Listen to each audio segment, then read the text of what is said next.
We had quite an SEC Week 7 to react to. The squad is getting together right now.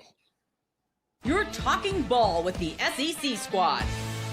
From Alabama to Tennessee, from Georgia to Oklahoma, from Auburn to Texas, it's the local experts of the Locked On Podcast Network bringing you scoops, breakdowns, and the most comprehensive preview of the upcoming SEC weekend. It's the SEC squad, and we have a seat for you. Hurt feelings and thin skin are prohibited. Squad up, you're part of the SEC squad. What's up, everybody? Welcome into our Sunday reaction show with takeaways and everything else. This episode is brought to you by Mazda. Like our players, we sweat every detail because when you make every move count, pulling off the unexpected is only the beginning. Stay tuned later for highlights in this week's Moving the Game Forward. Mazda, move and be moved. A little bit of a smaller squad this Sunday morning. I'm Chris Gordy, host of Locked On SEC. We got Stephen Willis of Locked On Ole Miss and John Miller, Locked On Mizzou. We'll see if any other folks jump in. We also got some videos from some of our hosts that couldn't be here. So, gents, welcome in. What a crazy Week 7 it was. I've got a little mimosa action going this morning because it's like you need to just take a deep breath after what happened yesterday. How are you guys? I could use something stronger maybe after yesterday's disappointing loss, but I like the vibe of the mimosa. I really do. Yeah. Yeah, and you look at the Ole Miss game, it was completely weird, and I'm just glad it's over. And on to game day in Georgia. I mean, it was one of those things that everybody was talking about Georgia from the moment the LSU game ended, and the team played like everybody talked about Georgia from the moment the LSU game ended. Yeah, we will get everybody's comments in here as well. Feel free to comment across our channels as well. But gents, I want to start with let's start with Georgia at Auburn, because to me that was the craziest game of all. I had the 3 TV action going because you got, I'm watching A&M Florida, I'm watching LSU South Carolina, but Georgia Auburn just kept getting my attention because early on, man, it was all Auburn. And you're like, wow, it felt to me like Auburn A&M last year. Remember that game where it was like Auburn came out of the gates and you're like, they're going to win this game. Like, and they did win it last year. It was one of their biggest wins. But when they're about to punch it in and they fumble at the goal line, I mean, to go from that game should have been 17-0 Auburn to suddenly it's still 10-0 Auburn. And then Georgia's hanging around. And then the second half, the offense just absolutely nothing, like just nothing. And for Hugh Freeze being an offensive-minded coach, I was pretty shocked because I kept saying all week I thought Auburn's offense was going to get right at home. This is obviously Kirby's probably worst defense he's had in the last 10 years. They'll get better and probably change that narrative now. But I just felt like this was a perfect opportunity for Hugh Freeze and Auburn, and they fell on their face again. Go ahead, Stephen. Yeah, it was one of the most mentally weak performances by a team and coaching staff that I have ever seen. You did not lose because of the fumble at the goal line. Did he make it? Did he not make it? Who knows? It's close either way. I can hear both arguments and understand it. But to let that fumble control everything that happened after that was the biggest gift you could have given Kirby Smart. They completely took that game over because that fumble kept beating you every single play for the remainder of that game because you weren't mentally tough enough to get past it. If you would have gotten past the tough fumble, you had a chance to do a lot of stuff that was working. Yes, Georgia made some adjustments in the second half. Kirby Smart's a good football coach. He does that. But your coaches are supposed to be offensive gurus, so you should be able to find stuff to work. But I think they were just worried about that dang fumble at the end of the first half, and it just controlled everything for the remainder of the game to the point where I'm wondering, is Auburn going to go into the tank this season? If they are that weak, I wouldn't take them against Missouri. I wouldn't take them in a lot of the games moving forward. And don't forget Father's Day when you have to go up to Nashville, Auburn. That's coming too. So I am genuinely worried about Auburn after that fumble or not fumble on the goal line. Yeah, it's looking ugly at Auburn. I got to say I'm a little bit surprised, and I'll say this after week one, a lot of people were saying, hey, it's a new Jackson Arnold. Kind of looks like the same old Jackson Arnold to me so far, and both the good and the bad being, dude just takes way too many sacks, number one, but really more importantly, I think this is mostly on Hugh Freeze, like you guys were alluding to. It's not as though this Auburn team is bereft of talent. They've got plenty of talent. I think their offensive line's pretty good. You know, the receivers are pretty good. I don't understand how Auburn cannot manufacture points. I really don't. Shouldn't they be better than this? This is now year 3, right? I just don't understand. Yeah, I mean, that's the thing. And Steven, you could speak to this because, you know, you're an Ole Miss guy, that Hugh Freeze, if anything, the offense was always going to be good. I mean, what do you have? Chad Kelly and all these dudes Dr. Bo Wallace. Wallace. Yeah. And then, of course, at Liberty had what's the guy's name that ended up being he's like the backup in Green Bay now. But I mean, he's always gotten the most out of his quarterback play, and you know, it's like it just to be this bad. Look, last 2 years, I was willing to chalk it up to it was Peyton Thorne, but Jackson Arnold's no scrub. Like right. Again, you can say what you want about him. He was not Sure. at Oklahoma last year, but we were chalking up to bad offensive play calling, lack of talent around him, all the injuries to wide receiver, offensive line to Oklahoma last year. But this year, you felt good about Auburn's offensive line coming into the season. You said their wide receiver room is one of the most talented in the country. I think it still is. Eric Singleton and Cam Coleman and Malcolm Simmons, the list goes on and on. So for them to be as bad as they are, and some of the throws from Jackson Arnold are just like, dude, take a chill pill and settle the F down. Why is everything either high or low? It's like, this should not be this way with an offensive guru like Hugh Freeze. Yeah, he's kind of got the Steve Sachs yips right now. That's what it looked like in the second half of that game. Wide open passes that were thrown at the feet of the wide receiver like 6 yards away. Honestly, all the stuff that we made fun of Arch Manning at the beginning of the season, Jackson Arnold was doing this in real time against Georgia in the second half. I'm telling you, it was a mentally weak performance by Auburn in the second half. It's one of those things.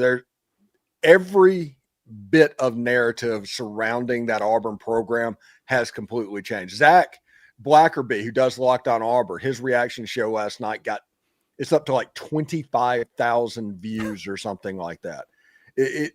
They are completely melting down on the plains because they saw all of the stuff where they potentially got jobbed, and the Kirby calling a timeout and then saying, I didn't call a timeout, and getting basically a do-over I've never seen anything like that. Yes, you got jobbed on that, but you have to have the mental toughness to get past it. If you let that stuff beat you multiple times, you're never going to be successful. I'll tell you this, speaking of things we talked about in the offseason, it became a running joke, of course, about Hugh Freeze and his golf game. Well, I got to be honest, this whole thing of whether it's the golf or whatever it is, in this sport, you don't just get to be crowned an offensive guru. You have to change every single year, if not every week, or else people are going to catch up to you. And I'm sorry, it does look like Hugh Freeze has been playing too much golf. I don't have time to play golf when football season starts. How the heck does he have time? Listen, I want to talk about the stupid golf thing. The point is, I think we can just put the offensive guru thing to bed for Hugh Freeze. He hasn't done it in the SEC, not since Ole Miss, and that's been a while. Yeah, if you look at the rule changes that happened in college football, they hurt Hugh Freeze in particular. Gus Malzahn also got hurt whenever all of that happened. The linemen downfield, all of the stuff that Hugh Freeze used to do very well. Now, a little bit more even, a little bit more strange, and the offense isn't quite what it was, and I think that's bearing fruit right now. Yeah, it's fine. I mean, there were so many moments in this game. The goal line fumble is the one to me that if they punch that in, fellas, and go up 17-0, as good as Georgia played the second half, I don't think they come back. It's over. I think it would have been demoralizing, and Auburn's defense. Look, DJ Durkin deserves a lot of praise. His defense has done a fantastic job. They were, they were hitting Gunnar Stockton the whole freaking night. Like, you almost felt bad for Stockton. There was a few penalties and, roughing the passer and stuff like that. But, man, it's I don't know how it gets better. And here's the quandary if you're Auburn, man. And John, you could speak to this, that they host Mizzou this coming weekend.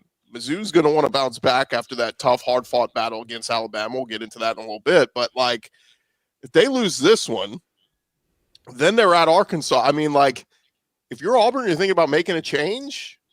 If the offense looks like this again and they lose to Mizzou, I don't know how you don't consider making a midseason change, because this is year 3 and the offense has not shown any semblance of what a Hugh Freeze offense is supposed to be. Yeah, the problem is that they made a change with Hugh Freeze, and I'm at the point where I'm leaning towards making a change at this point, but you're going to lose the majority of that young part of your roster. Cam Coleman's gone if that happens. He's somewhere else. Deuce Knight's gone. All of your hope for the future goes away with getting rid of Hugh Freeze. But if you keep Hugh Freeze, the offense doesn't necessarily look like it's playing up to that level right now anyway. So maybe you just go ahead and deal with the problem that's going to happen roster-wise and realize that, hey, if you go get Kurt Signetti or whoever is out there, they can build it through the transfer portal pretty quickly. Heck, Jimmy Rogers brought in 75 FCS players basically at Washington State, and that was a well-coached football team. So you can turn it around pretty quickly, even though the roster doesn't change that much. Year 3 seems a little fast, but at the same time, what's the sign of hope here, really? Again, you brought in Freeze because you thought he was going to juice the offense. Like Chris said, where's it been? I just haven't seen it. Yeah. After the kick 6 and the prayer of Jordan Hare, you knew there was something that you were going to have to eventually pay, and it looks like that is this year. I've seen this narrative from some people out there basically saying, like, the SEC officiating, like, we need to, with all the money this conference, billions of dollars on the line, like, how do we not have better officiating? I mean, they had one of the games last week, they had one of the chain gang guys got knocked over, and they had to bring a whole medical staff out because he's like a 70-year-old man. It's like, how is this the best we can do? Go find some 30-year-old, 40-year-old dudes that are fit, in shape, with great eyesight, 100, what's best, 100 eyesight, whatever the hell 2020 eyesight, and make them full-time, give them a great salary, give them benefits, all this. Like, how are we not investing in the biggest part of what goes into these games? Well, the pros don't do it. The NFL doesn't do it. Why would you expect college football to do it? I mean, I think you're making all the sense in the world. I would definitely do that. Let's cut some NIL. Let's get some NIL deal money for the chain gang. You heard it here first. Yeah. I have a conspiracy theory on that, and that is the conferences don't want to do that. They want the officiating to be erratic, so the conferences take a little bit less heat because, hey, these guys are only part-time officiating, and then everybody talks back and forth, and it generates buzz and noise. And I think the conferences are behind this more than anybody realizes. The conferences behind this. Josh says, can we stop the crying? The only questionable thing was Kirby doing the fake timeout, other than Auburn gave up a halftime because they felt like they got screwed. I mean, to a certain degree, yes, the Auburn offense should have produced better in the second half. They were abysmal. There were it felt like no shots taken. I mean, obviously the Eric Singleton, drop, whatever it was, but like, just no confidence. And you've got some great wide receivers, and it's like you don't want to throw down the field. It's like everything's thrown at the line, everything's checked down, screens, just like at the line of scrimmage, and it's just it's mind-boggling. Why is Deuce Knight not playing? Seriously. They should have a package or two for him, right? Yeah. Like, he's that talented. And here's the part where you get into a lot of, when you talk about talented quarterbacks for freshmen, all this, it's like, well, they don't know the offense. They don't. Okay, but like Florida had Chris Leak and found packages for Tim Tebow because they thought he was that special. If you're bringing these quarterbacks, and this is the day and age, guys, where people don't sit and wait. Nobody sits and waits their turn anymore with the transfer portal. So like, how they're not putting on in some, and this should have been all spring, like all fall, like building hey, Deuce, what do you do well? Well, I can run it a little, but I can throw it. What's your favorite play in the playbook? We're going to work on that every week of practice, and there's going to be a game where we're going to call on you to run that play. Like, I just don't know why that's not the thing. And that's the other thing Zach was talking about on their show last night is like, if you're Auburn, like, do you stick with Jackson Arnold at this point? Because he's been so bad. Like, I get play calling's part of it, but like, do you make a change at quarterback? Let Deuce Knight go through his growing pains, but at least show all the incoming recruits and everybody that, hey, the future looks bright. Don't jump ship. Stay with us.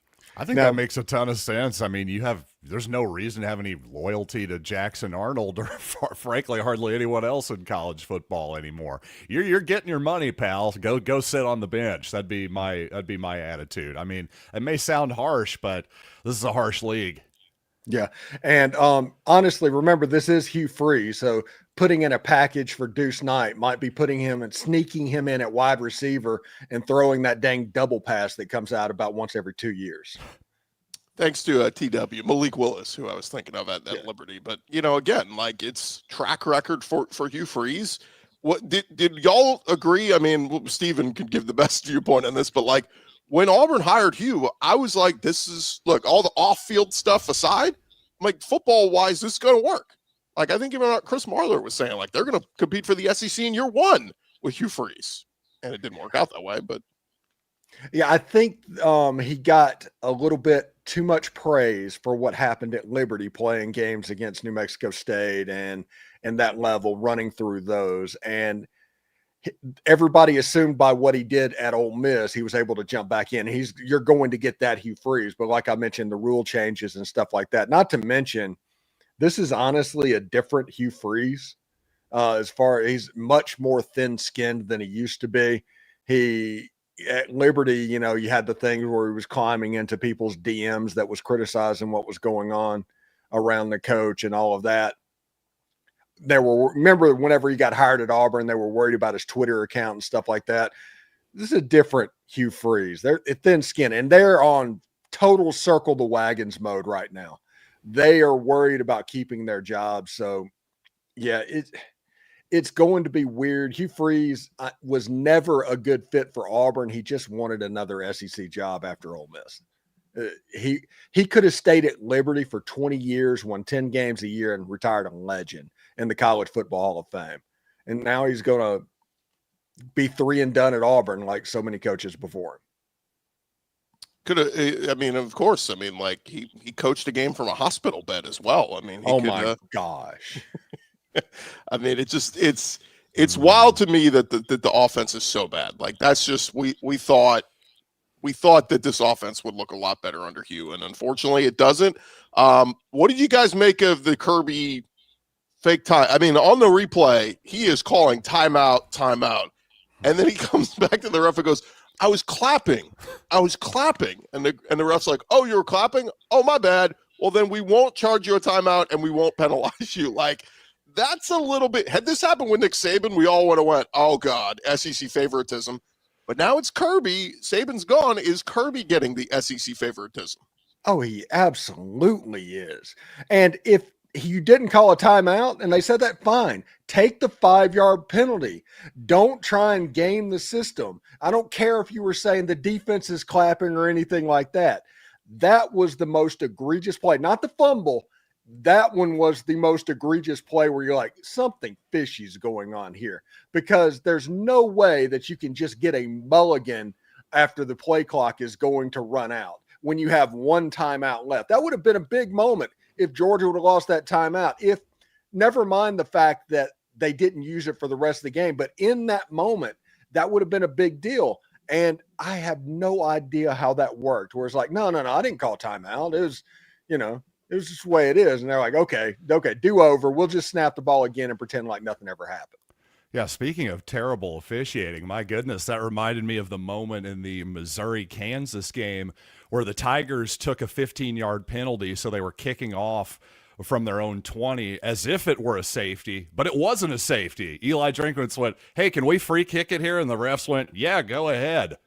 What? That's not in the rule book. And the officiating crew was suspended for that. So I just thought that was a funny note there. But as to the idea that is Kirby Smart getting some favoritism? Well, yeah, of course he is. It's called human nature, ladies and gentlemen. If I'm Arn from Rome, Georgia, and my part-time job is being an official, then yeah, I'm going to probably be a little bit intimidated by Kirby Smart. And when he lies to me and Jedi mind tricks me a little bit, it's going to tend to work. That's how I think human beings work, everybody. All right, when we return, guys, we got to get into Red River. We'll also get into the Auburn Mizzou game. We got plenty more to go here on the Locked On SEC Squad Edition right here on a Sunday. Hey, but first, I want to remind you guys this episode is brought to you by our friends over at Mazda. And look, Mazda is always moving the game forward. For those who believe it's not just about playing the game, it's about redefining it. There are moments that do more than put points on the board. They move crowds, move culture, keep moving the game forward. And this week's moment that moved the game forward, guys, who do you want to go with? I mean, there's plenty of stars from yesterday. You know what? I might go with, let's go with Ty Simpson, because he was outstanding. What, another 200-yard day, 3 touchdowns, passes. We'll get into this, John Miller. Sorry to depress you a little bit, but Ty Simpson, obviously, I just saw the latest Heisman odds. He's right up there, I think, number 2 behind Carson Beck. Again, this is week to week. The odds change and move. But Ty Simpson absolutely moved the game forward. A 3rd straight top 25 win for Alabama without a bye week in between. Pretty impressive. And, again, Ty Simpson doing awesome things. And, look, when you follow what moves you, the unexpected is only the beginning. And just like there is more to every highlight, there is more to every Mazda vehicle. If you're thinking about buying a vehicle, check out our friends at Mazda. It is Mazda, move and be moved. All right, gents, before we move on fully, I did forget we have to play our buddy Zach Blackerby, his reaction to the Auburn game. So here's Zach, and then we'll transition and move on. Another week means there's another game that Auburn has found a way to lose under Hugh Freeze. The officiating was awful. No question. And Auburn fans have every right to be frustrated. And I think other teams watching what's happened to Auburn, and I mean, it sounds like South Carolina, I wasn't able to watch that game, but it sounds like South Carolina was in a tough spot officiating-wise as well. Like, the league deserves better. There's no question about it. That's not why Auburn lost this game. You know, Jackson Arnold, hold on to the football at the goal line, or don't overthrow Eric Singleton, put a little air under it, or don't throw it 10 feet over Preston Howard's head on a 4th and 3 where he had plenty of room. There's a lot of self-inflicted stuff too, and that seems to be kind of the thing that happens with this team over and over and over again. So they lost to a pretty good Georgia team, just like they lost to a pretty good Oklahoma team and a pretty good Texas A&M team. And those are all games they probably should have won. But you can't find ways to win in this league. It's a pattern at this point. So that was Zach Blackerby. We should mention this is the 3rd straight year Auburn has started 0-3 in the conference. I think that's never happened before. I want to say that's what somebody said. So, and it's happened under Hugh Freeze. So, yeah, man, we're talking about possibly calling for his head. This ain't personal. This ain't overreaction. This is straight up terrible trend and not going the right direction. It is funny though. Zach brought up on his post game show, like, I did have them losing these 3 games, but I have Auburn finishing 8-4. So that's the crazy part is as much as you want to throw in the towel and say Auburn's terrible, the defense has been really good. If they could just figure out something offensively, the season's not over. I mean, playoffs hopes are over, but like an 8-4 season, you could end the season and go, all right, arrow pointing in the right direction, Auburn trending upward. But do you guys have any faith that's going to happen? All right, Chris, if Auburn played LSU this year like they should, like they always have, what would the final score of that game be? Oh, my God. I mean, probably 20-10, much like the Georgia game. Is that a 3-2 Auburn, Tommy Tuberville, Mississippi State game? It's one of those things. What I saw from Jackson Arnold the second half, I don't know it can be fixed, honestly. I saw a little bit of Steve Sachs yips happening in the second half of that game to where they're missing wide open guys. You make the right decision, you make it in a timely manner, and you just can't make the throw. And this is a guy that I saw at the Under Armour All-American game when he was down there. Saw him in person. It's like, man, this guy is really good. He can rip it. And all you see now is hesitation and accuracy problems and stuff like that. He's living off of his legs at the moment. It's just really kind of sad to see where that offense is going. Saw somebody in the comments say, Birmingham Bowl, here we come. You should be so lucky. I think you guys are heading to Shreveport, by the way. So good luck with that. But by the way, enough with Auburn, by the way. I'm sick of them. Can we move on? Can we move on? Yeah, we're gonna turn the page on Auburn. Let's get to Bama Mizzou. I mean, this one lived up to the hype, John. I thought Mizzou was gonna. I mean, they go right down the field on the opening drive and look so fluid, looked incredible. Score that early touchdown, but man, the defense was kind of on their heels with Ty Simpson in Alabama. Bama kept putting together some drives, and even still, Auburn or Mizzou kind of tried to figure it out. To me, the death knell was the fake punt that they really didn't need to do. I even thought he got it, stretching the ball out. You could argue it. Yeah, I just didn't have the angle on the replay probably, but hindsight 2020, if they just punt there, this thing maybe is tied and we're going to overtime, depending on how the game would have played out. But that said, Mizzou still had their chances, but just kind of, I think that's one that Eli Drinkowitz may be kicking himself over with today. You know what? I wish they would have just run the fake punt to the wider side of the field. They ran it to the short side, and guess what? That brings in the sideline as your 12th defender that has never missed a tackle in the history of football there. That's the problem to me. But the Missouri game, I'll tell you, I was there in person yesterday, and I also have a great angle to take all 22 footage with my iPhone like the dork that I am. And I've been going through that this morning, right at the beginning of the fourth quarter here is where I cut it off, had to come on with you all. I'll just say the biggest difference in this ball game, quite simply, was just the quarterback position. Ty Simpson was good, and Bo Perbula simply wasn't. I mean, he just made too many mistakes yesterday, and he made a few plays, but he had one really nice play on a run for a touchdown that left an Alabama defender, just juked him out of his shoes. But he made some plays, but quite simply just way too many mistakes and just, missed opportunities. First quarter there, Marquise Johnson is running wide open down the right sidelines. Perbula throws it, but he throws it out of bounds. I mean, quite simply, that ball just has to be in bounds in that situation. A bad interception that sealed the game for the Tide. But really, if you're a Missouri fan looking forward here, you shouldn't be totally discouraged. If you want to be disappointed, you should be. You absolutely should be, because we could have won that game yesterday. And, again, the quarterback I didn't think was good enough. We can argue about play calling, the fourth down, fake punt, all of that stuff. Quite simply, that was the difference in the game to me, was the most important position on the field. Bama had it, we didn't. One thing is interesting. This is the best team that Missouri's played all season. True. So there was a little bit of an adjustment period in the beginning of the game, and Ty Simpson and Alabama were able to take advantage of it. Other than the first drive where Missouri just bullied their way down the field to a touchdown, Alabama kind of kept Missouri's offense off the field. It was 7-7 and 14-7 or 10-7 or something like that. And it was 17-7. At that point, you're playing comeback with Bo Perbula and all of that. And you still got back to 27-24 with the ball. And if Bo Perbula throws it to a different receiver instead of the interception, he had a wide open guy on about the 40-yard line. He could have stepped out of bounds, and all of a sudden it can get really weird really quickly. So Missouri fans should not be disheartened by that game at all, not even a little bit. It was just one of those things to where this the best athletes that you've seen this season, a quarterback that is starting for the first time this season.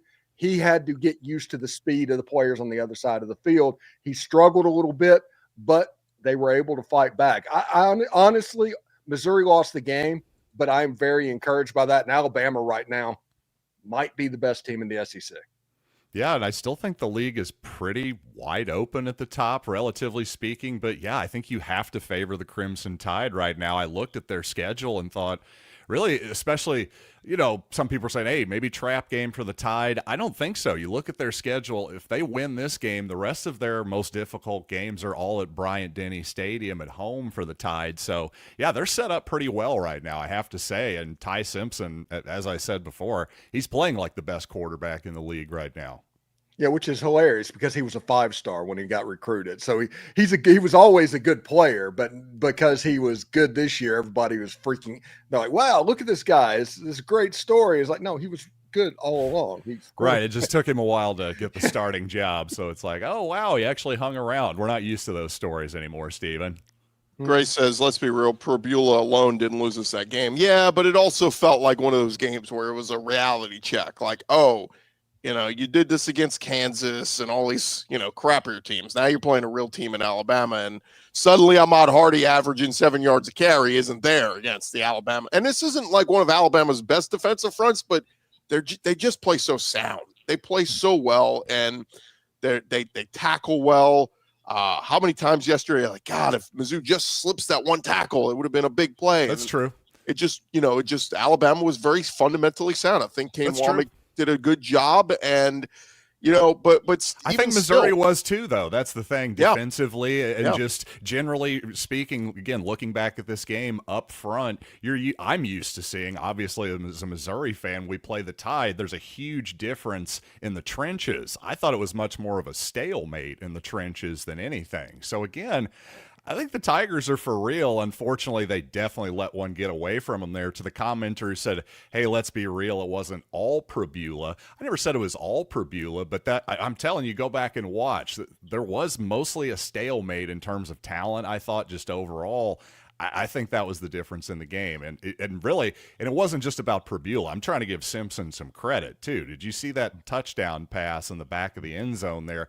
The Missouri defender was undercutting that route. If that thing is even slightly behind him, that's maybe an interception. That was just a beautiful, beautiful anticipation and location by Simpson on that play. So, listen, I think Probula will probably be fine going forward. He's been a good player so far. And, again, just from the human element of this, the guy's playing the freaking Alabama Crimson Tide in his 6th start of his entire life, this in college at least, okay? So it's okay if he was maybe a little bit nervous, a little bit whatever. That's understandable. It really is. Somebody brought this up early in the game, that taunting play. Come on. Like, I get why they had that penalty, but right. I think that needs to go away. Like, let kids celebrate. If they make a big play, they should be allowed to.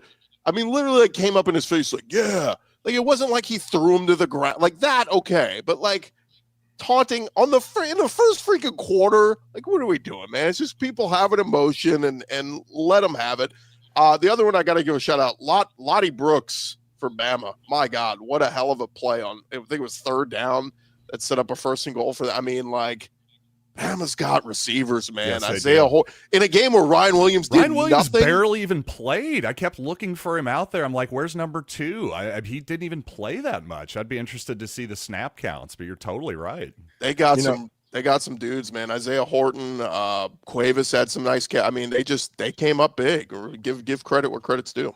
They're good players and all that, but the reason that Missouri honestly didn't win this game is because there are no rocks in the stadium.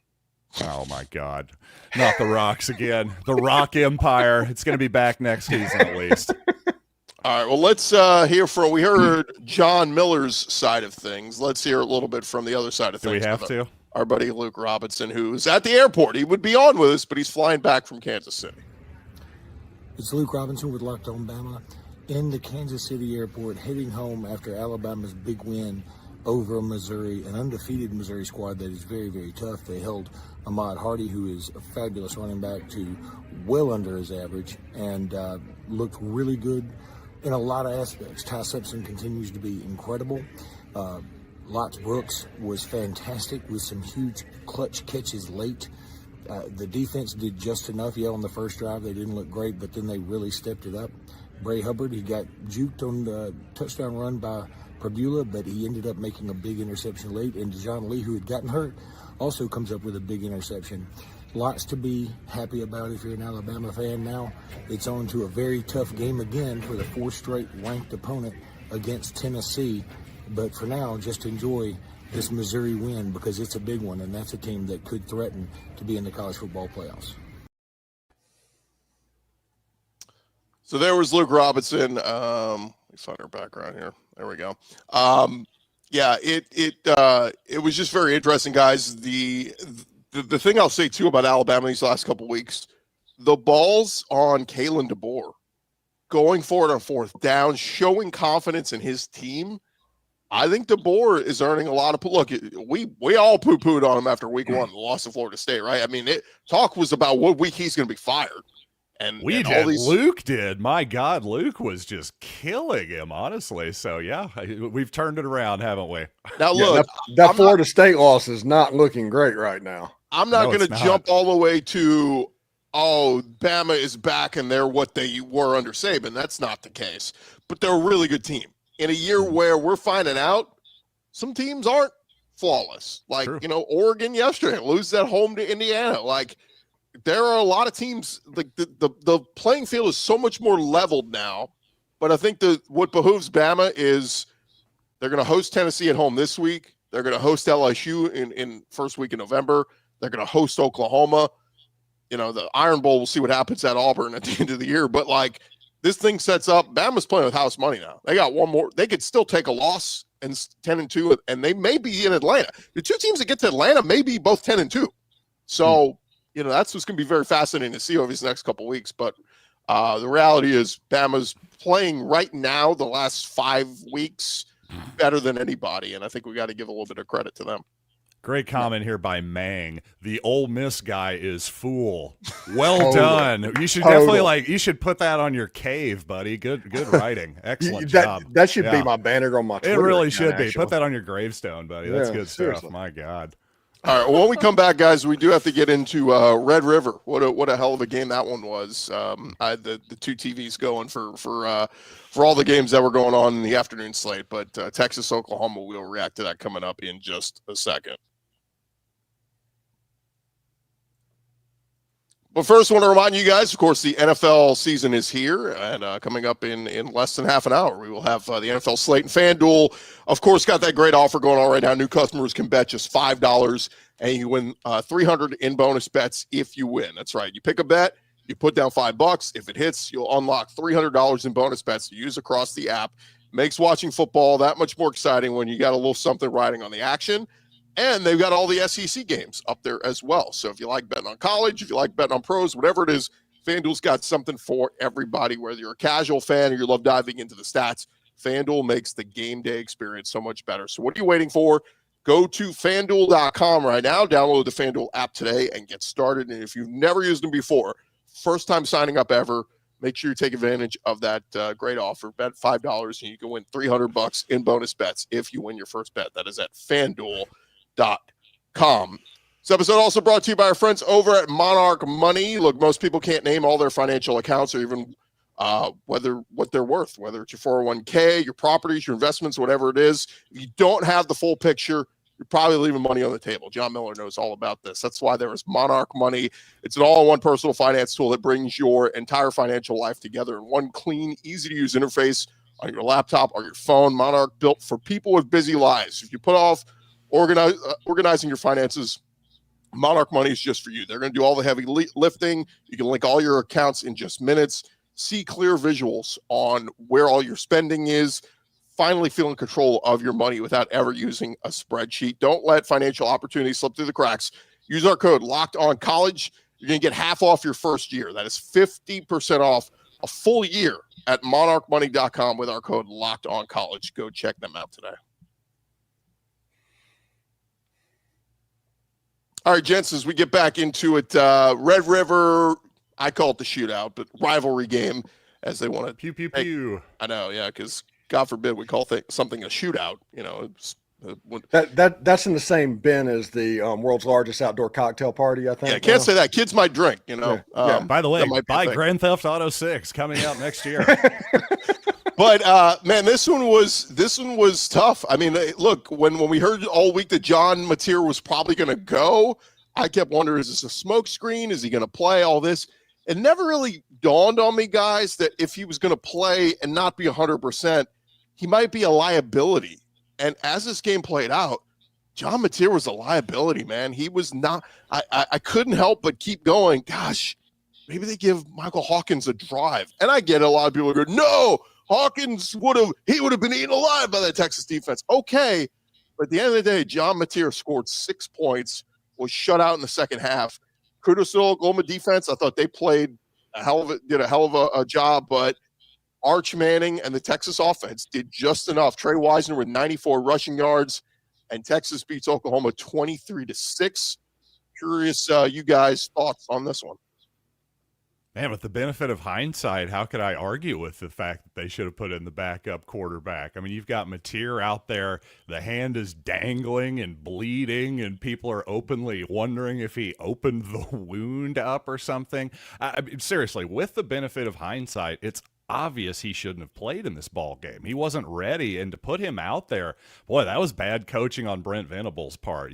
Maybe bad on the training staff's part, whoever. Just there was some bad decision making there because I don't know. It turns out having a healthy hand is important when you're a quarterback. Yeah, I'm going to take a victory lap a little bit on this one. I was wondering if Oklahoma was putting John Mateer at risk for the sake of a rivalry game last week before it happened, because I was more worried about him hitting his thumb on a helmet or something like that. He wasn't good. Like, Michael Hawkins could have literally done that. For sure. Absolutely. So if that was going to happen, why risk this? Now, he was bleeding. We all saw it. Everybody was talking about what was going on. Did something get opened up that is going to delay him coming back further for the next game down the road? Is this going to cost you the South Carolina game or the Ole Miss game? That becomes a real question now.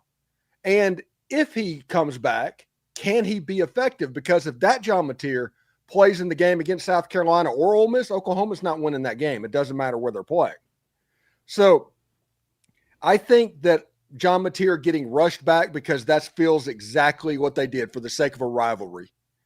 They did this. I think that was a horribly short-sighted mistake, and it potentially could cost them the college football playoff this season. And I think that's the right phrase, is short-sighted, because in the 12-team era, my God, you don't have to win every single game anymore, guys. I understand the Red River Shootout is a historically huge game, huge rivalry. I get it. It's not really any more important than any other of the games in the SEC, though. It just isn't. And you're just, the forest for the trees, whatever that analogy is. I think you're exactly right. I think it was a short-sighted move by Oklahoma that could end up costing them in the long run. Somebody said, very happy for Arch. He started to turn around. I did think a little bit like we had the standing over the Sam Houston State defender a few weeks ago. I mean, when they runs for that first down late in the game and does the waving, I'm like, okay, bro, you threw for 166 yards and rushed for 34. You had an okay game, but let's not act like y'all just dominated. Oh, suck on it, Oklahoma. We're coming for the championship. Be a little bit humble here, Arch. It was a good game for him. Not great, but good, and it was a really great win. But that one just kind of rubbed me the wrong way. I'm like, let's check it a little bit, Arch. He wants to be Joe Burrow so bad. That's what it is. He wants to be Joe Burrow. In the first opportunity he has, he does it. I think he would be more insufferable than Johnny Manziel if he was a good quarterback. When he finally gets through, he played all right. I think Texas and Steve Sarkisian actually did some brilliant stuff by putting him under center and stuff that probably his uncles know a little bit about, of keys that you can look for of what's going on. But you're right. Talking noise, waving to the crowd and all of that, it seems forced. It's like forced happiness, mandatory fun. That's what's going on. You just beat Oklahoma in a game that honestly nobody thought you would because of what happened a week ago against the Florida Gators. So enjoy this. Get ready for, I guess, what is it, Mississippi State? No, Mississippi State's at Florida, but they're going to Kentucky. Get ready for the Wildcats, and let's see how that goes. But I am glad that they started to lean on the running game a little bit. Quinn Wisner getting going. That's probably the biggest story of this game. This guy said we'll find anything to hate on Arch. I mean, look, the guy was a preseason Heisman favorite. He was the next coming and all this. And I said this preseason. I said he's going to have his roller coaster. He's going to have his ups and his downs. I think 2026 will be the year that he'll be the preseason Heisman favorite. Texas will be probably the preseason number one. All the hype for Texas next year, I think will be worthy. I think he'll be awesome by next year. He's just got to go through his growing pains. But look, he made some nice throws. I thought early on the gosh, they're so conservative. I don't know how much of that is Sark trying to baby him or what, but the throws at the line of scrimmage, how many damn screens they throw to Trey Wisner, dude, You got Ryan Wingo. You got these big-time receivers. Take some damn shots down the field. Like, some of it's probably you still don't trust that offensive line, and it's a work in progress. But I just gosh, this game was playing a phone booth in the first half, and I'm like, somebody make a damn big play. Right. And again, Texas, look, the punt return, was there a block in the back? Our Oklahoma guys say absolutely there was. Our Texas guys say no, there wasn't. Take it for what it is. But that one was the kind of the separator that made this thing out of reach. But did you ever feel like Oklahoma was going on a touchdown drive? Because I didn't feel that way. No. Not really. Just watching the parts of the game that I did, not really. I have to say, and one thing I have to say too, I gave Kirby Smart some crap after beating Tennessee when he was playing the "Nobody Believes in Us" card. Well, I'm going to stay consistent here. Steve Sarkisian did it too. He was going, "Oh, all these naysayers and non-believers or whatever." I'm going, buddy, you got worked by Florida. I don't know what to tell you. Sorry, I had some questions. Forgive me for not bowing down at the altar of Texas football at every possible second. I just find that so hilarious that every single time a coach wins, they're like, "Oh, nobody believed in us." Somebody must have believed in you, bud. I don't know. I've seen your wife. You sold something to her. I don't know. She believed in you, that's for sure. So I don't know. I just found that hysterical. Yeah, by the way, I think I'm going to be at that game next week, Texas, Kentucky. I was worried if Texas had lost this game. I mean, there would have been no focus on that game at all. A 3-loss Texas team going up against a terrible Kentucky team. At least now there's the storyline. If Texas gets their crap together and goes on a run here, they can still very much get to Atlanta. They can still very much make the playoff after everybody buried them. But again, it's going to take Arch continue to play well. And the run game is key. Trey Wisner with the hamstring injury last week. CJ Baxter didn't play again. Like, if they can get all that figured out, Texas very much can be in the playoff picture still. Let's hear from our guy, Jay Smith, host of Locked On Sooners, following this one. The video y'all been waiting for. You may be wondering, how did I get here? Yeah, Sooners got their tail kicked. BTA. Sooners lose to the Longhorns. And I just want to know, first off, shout out to John Neighbors for knowing exactly what was about to happen. Shout out to BK over there at Locked On Longhorns for having me on to talk ball on his show as well. But John Neighbors, how'd you know this?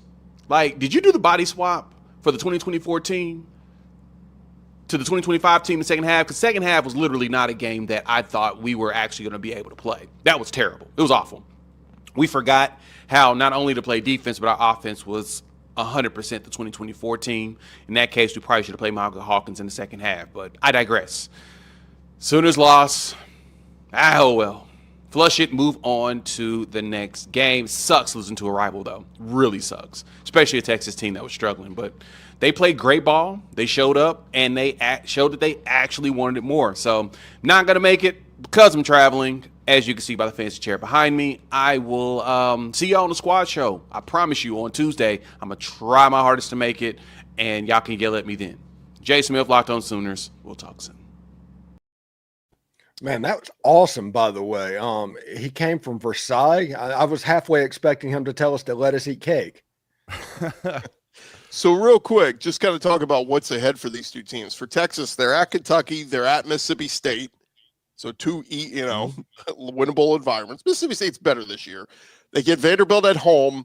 They're at Georgia November 15th. What's Georgia going to look like in that game? And then they're home against Arkansas and home against A&M. I'll put it out there for you guys. November 28th, home against A&M. Right now, would you make a prediction that game is just like last year, that the winner of that game goes to Atlanta between Texas versus A&M? Wow, that's a tough one. As long as Texas A&M wins. The Texas being back thing, it almost feels like Bloody Mary at this point. If you keep saying, it's like saying Beetlejuice 3 times in a row, Texas is back, Texas is back, Texas is back, and there you go. We're going to talk about them for Atlanta. Let them handle what's going on, because we've seen them lose on the road. They've got the game at Georgia. They're likely going to lose that game.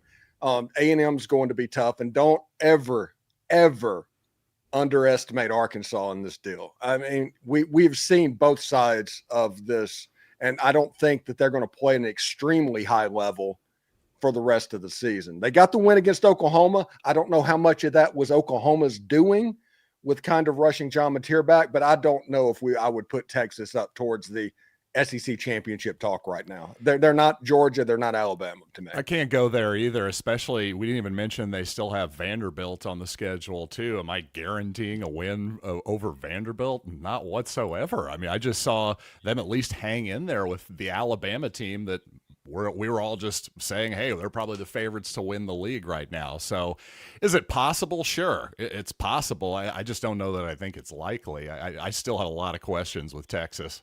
For Oklahoma, by the way, they have to go to South Carolina this week, a team that's kind of licking their wounds after their game against LSU. They're home against Ole Miss. That'll be an interesting one. Then they're at Tennessee, at Alabama, home for Mizzou, home for LSU. Guys, by my calculations, the last 5 weeks for Oklahoma were all against ranked top 25, current top 25 teams. In fact, current top 14 teams. So that's a tough go there. Mateer better get his ass right very quickly because that's brutal.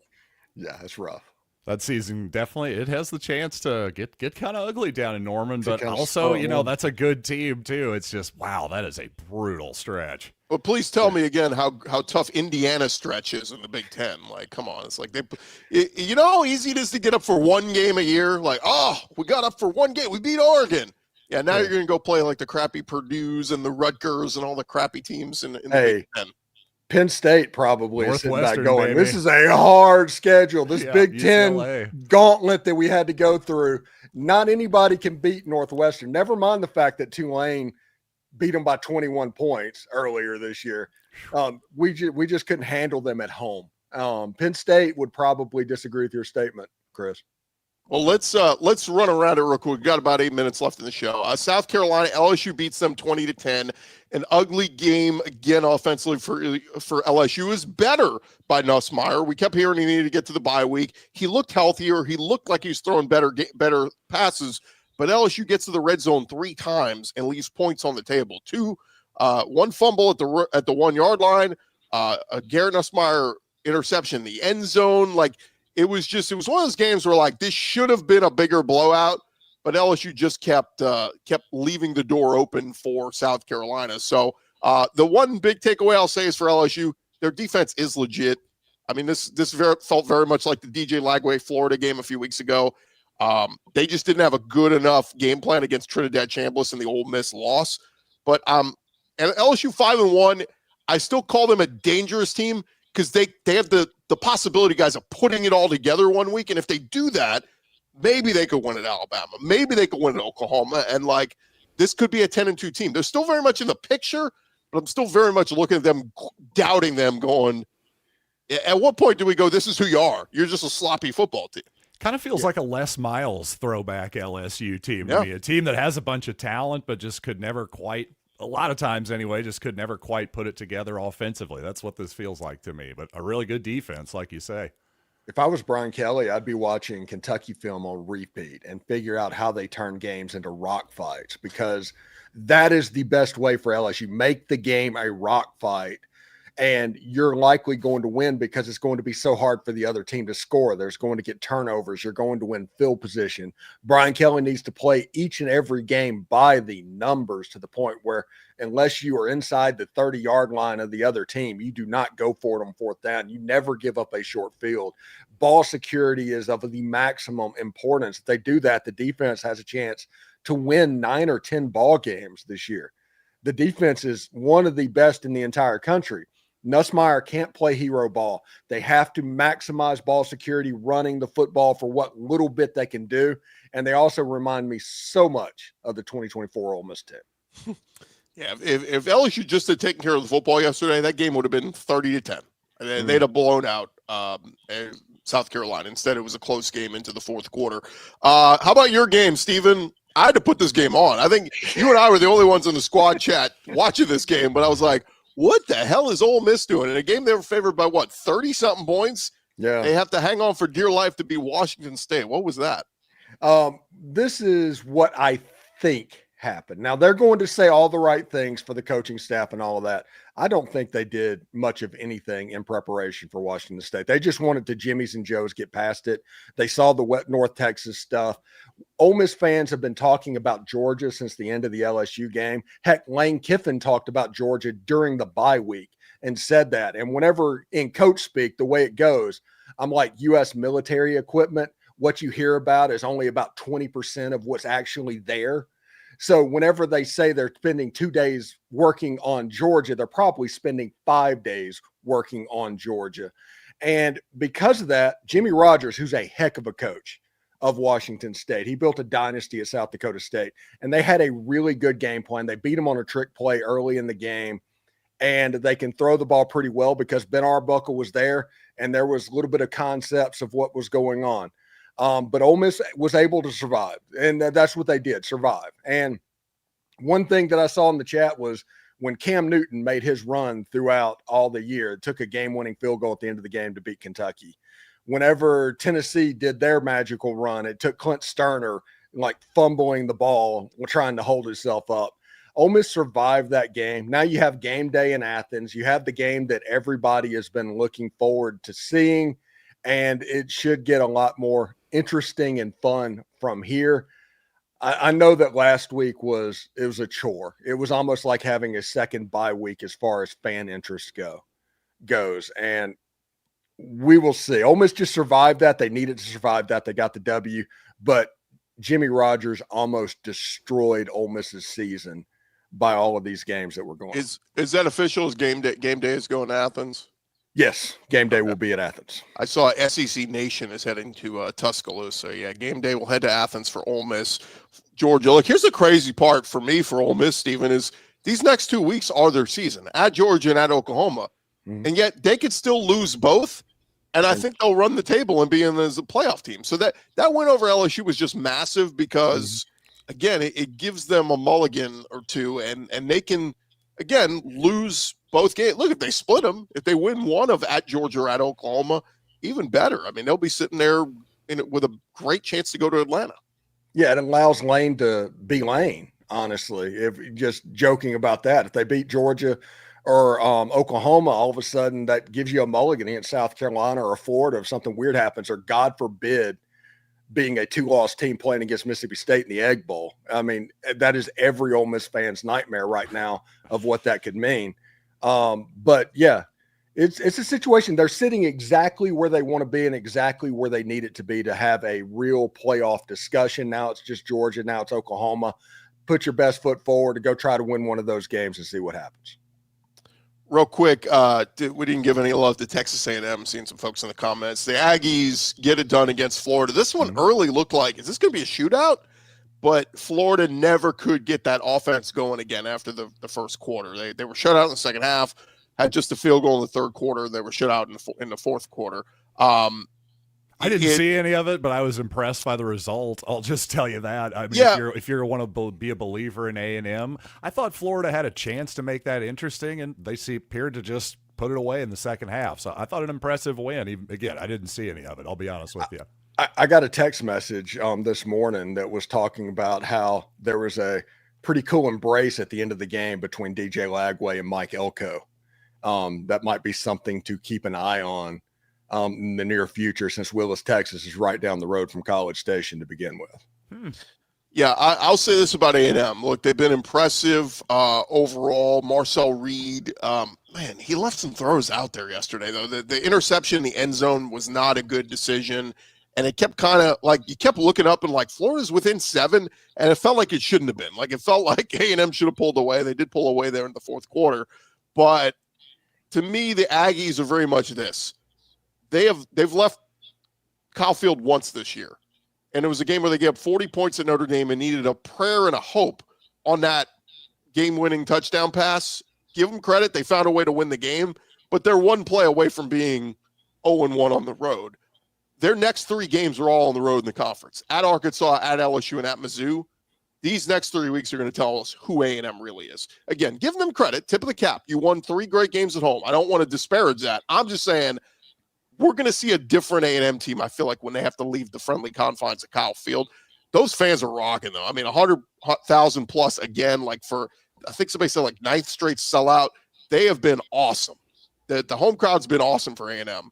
But these next 3 weeks on the road, outside of the friendly confines of Kyle Field, we'll find out who A&M really is. But Casey Concepcion got a little banged up. He came back into this one. Lavian Moss got banged up. So that wear and tear, look, losing Moss last year hurt A&M down the stretch of the season in the run game. So we'll see. But, man, I was looking at the Pro Football Focus stats. Their offensive line graded out as like one of the best showings they've had all year. Defensive line was great. Cassius Howell. So, again, I'm cautiously optimistic on A&M. I think 10-2 is still very much in play. I mean, it was crazy, guys. Like, we could be talking about Ole Miss versus A&M in Atlanta. We could be talking about Bama versus Georgia. I mean, there's so many different scenarios still on the table here. Yeah, I'm a huge fan of parity and the fact that the SEC has become, instead of 3 teams competing every single year, it seems like for the championship, it's 6 teams or 7 teams. I think it makes everything a lot more fun. I agree. And especially being an Ole Miss fan. Yeah, I agree. And it's not really, it hasn't been forced parity. It hasn't really been foisted upon anybody with, I don't know, any kind of odd rule changes. Obviously, the NIL and all of that stuff and the portal has been the big change, but I don't think that was ever the goal, was to create parity or anything. So I like natural parity for sure. It's been good to see. One more game, be remiss if we didn't touch on. Tennessee survives Arkansas. Dude, I give them credit for as bad as the season's been. They were 2-3 coming into this one. Bobby Petrino is the interim coach taking over for Sam Pittman. He had those guys playing hard. I think at the end of the day, they're just Taylon Green. He's good, not great. They're going to turn the ball over. Mike Washington. I mean, they ran the ball very well, but again, they're this close. You know, they just needed to stop there at the end and try to get the ball back. They couldn't do it. Give Tennessee credit. They gutted out another win. They're 5-1, 2-1 in the SEC. But I'll say this about Arkansas. Like, if Petrino really wants that job, keep coaching that way.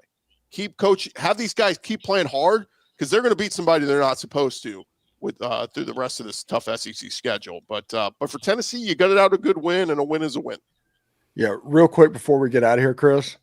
Penn State's having conversations about James Franklin's future at Penn State right now. And that's from Pete Nakos of On3. No. $55 million, that is buyout, something like that? It went to the playoffs last year. With Drew Aller made the playoffs. Well, it'd be awesome if they hired Clark Lee and then James Franklin went back to Vanderbilt. Then we'd have another Bobby Petrino, all full circle moment. I think James Franklin would be awesome at Vanderbilt. If we've Clark seen Lee it. He was Well, at Vanderbilt. Yeah, it's not a hard thing to imagine at all. I can't wait for the things like, hey, how do you like my Photoshop of James Franklin at Vanderbilt? Yeah, exactly. Yeah, I can't wait for that to happen. Yeah. Real quick, guys, before we wrap up, anybody on upset alert as you kind of look ahead to week 8? Tennessee's at Alabama, Mizzou at Auburn, A&M's at Arkansas, Ole Miss at Georgia, Oklahoma at South Carolina, LSU at Vanderbilt. It just looks like another week of games where you think it's easy to pick who's going to win these games, but some danger there. Yeah. I like Ole Miss at Georgia right now. I obviously the Locked On Ole Miss stuff. I do like that game because of Georgia coming off the emotional gauntlet, because at the end of the Auburn game, Kirby was up on a medical table celebrating with the fans. It was one of those few times that you saw Kirby Smart kind of act like it was a Super Bowl type deal, even winning the game against Auburn. So maybe there might be a little bit of a letdown. It's not at night in Georgia. You never want to play at night if you can help it at Georgia. So I like Ole Miss there, and I like Missouri to get a road win at Auburn, obviously, as well, but that's not necessarily an upset. No, certainly not, after we talked smack about Auburn for the first 4.5 hours of this live stream here. But really the game I'm looking at just in terms of upsets, how about South Carolina over Oklahoma? I realize the Gamecocks have not been up to snuff this year, but it seems like they just haven't been able to score quite enough points. If John Mateer is still compromised, or if indeed maybe they make the move to Michael Hawkins this week, watch out. I'm just saying. The only thing I'll say, though, is South Carolina, that offensive line has been banged up and not good. Vandy had their way. LSU had their way. I think that Oklahoma defense is going to bottle up Lenore Sellers. I mean, maybe South Carolina could win a a 17-13. That's what I'm type saying. game. It would have to be that type of game for them to have a chance. I agree totally there. All right, well, that's going to do it for this edition of the Squad Edition. It's fun. We only have three of us. We all get to talk a lot more and give our thoughts on things, but certainly like our big squad shows as well. Thank you guys so much for joining us, and we'll be back Thursday night. We'll have our squad show doing a full preview of SEC Week 8. But for John Miller, Stephen Willis, I'm Chris Gordy. Thanks for making us your first listen every day. And hey, remember to subscribe to your favorite SEC show, whether it's Ole Miss, Mizzou, I do Locked On SEC. Appreciate you guys for joining us, and we'll talk to you guys later in the week. Have a great week, everybody.